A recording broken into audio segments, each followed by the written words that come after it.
It is like 9:45. It's the night before surgery. I called, or they called me, and then I called them back and got the time I'm supposed to go in for surgery.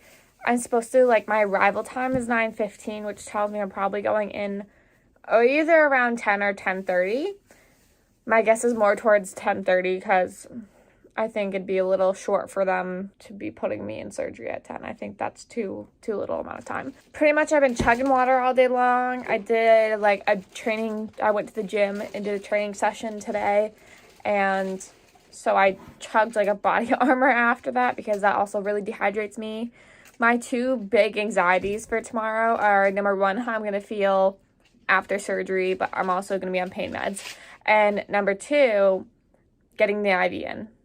That's going to be like the big anxiety producer for me tomorrow, seeing how well it went last time. But to alleviate that, I'm going to be doing like the Emla cream on both my elbows. I feel like they're not going to fight me tomorrow on where they put the IV. I've never been to this hospital.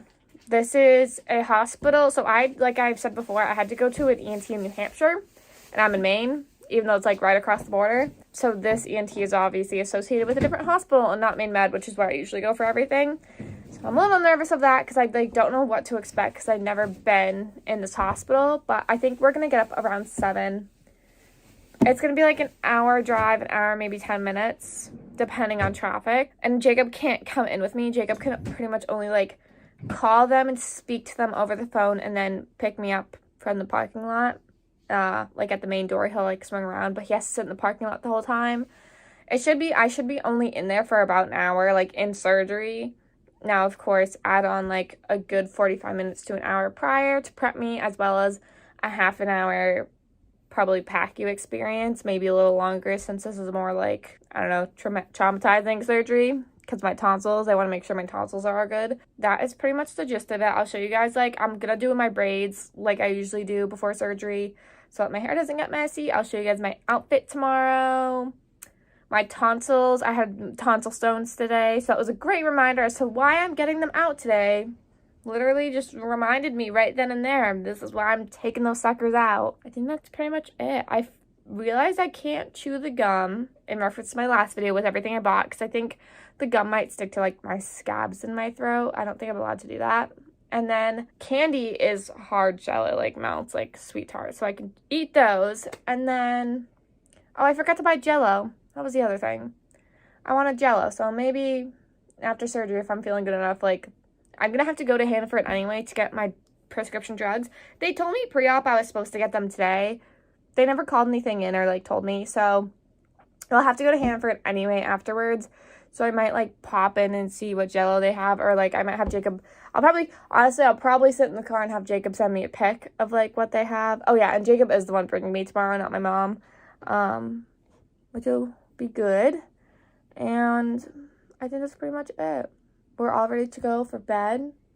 Gonna be chugging water throughout the night. I'm not supposed to eat past midnight, which is fine. I don't usually anyway.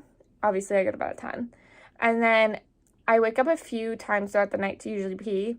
So I'm allowed to like take sips and like drink water up until 7:15. So I'm gonna absolutely chug water throughout the night to make sure my veins are strong and good. I'm hoping to be a one-stick kind of relationship with that nurse tomorrow. But I think that's it. I'll see you guys tomorrow morning, and I'll show you guys my pre-op routine. Good morning, guys. Nora here. It is, well, we lost power last night, so I can't tell you what time it is. It's like 7:15, 7:20. We got up at 7. I slept actually pretty well considering I'm having surgery today. Usually I'm a little more nervous, but I chugged water throughout the night. At 7:10, I got up because my window to drink water ends at 7:15. So I got up and drank and chugged like between 12 to 16 ounces of water.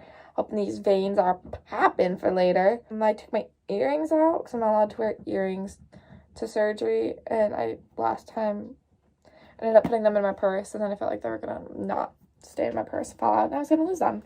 So those are put away. I obviously can't eat breakfast this morning.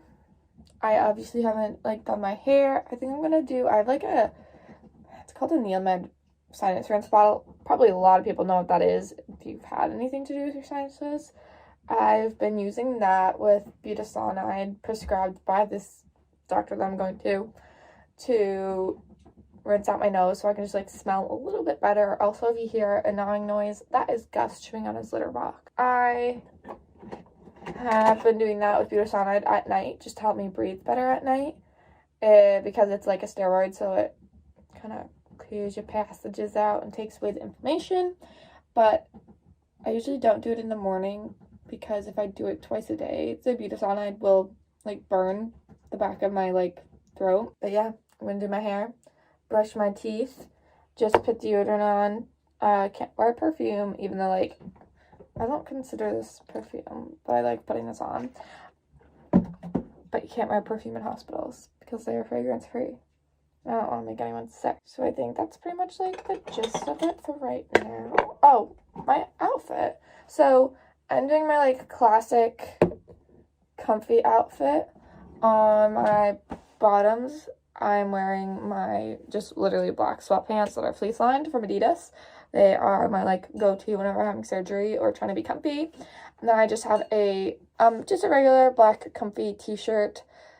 It is summer. It is going to be like 75, 80 degrees today, but of course I'm going to be in a hospital. So this is why I have this like very soft, comfy sweatshirt on because I'll probably be cold, but I have the t-shirt on, which is nice because right before I go, I'm going to put the Emla cream on my elbows and have that on for the whole drive. And then we're going to leave, I think, at 8 just to give extra time for traffic because if you live in Maine, they're never not doing construction on the highway and there could be an accident or something. So I'm giving us extra time before we leave and then we'll be on our way. So I'll see you guys when we're like about to leave and I'm all ready. All right, guys, we've got like 10 minutes before we leave. As you can see, my hair is already done and I'm going to put on my Emla cream. And for those who don't know what Emla cream is, it's lidocaine cream. Like the lidocaine is like either like between 2 to 5%. I use the 5%. And I just put it on my skin and I put a Tegaderm on it. I bought the wrong size Tegaderms. I bought extremely large ones. So I will just cut one in half. And then I just take this cream. It's literally just a little cream. And I take Q-tips because you're not supposed to touch it with your fingers, of course. And then I just kind of dab it on where I think they're going to poke me because, I mean, being poked in these places enough, you kind of have an idea. And then I'm going to just lay these on, throw my sweatshirt on, and then we're going to be out of here.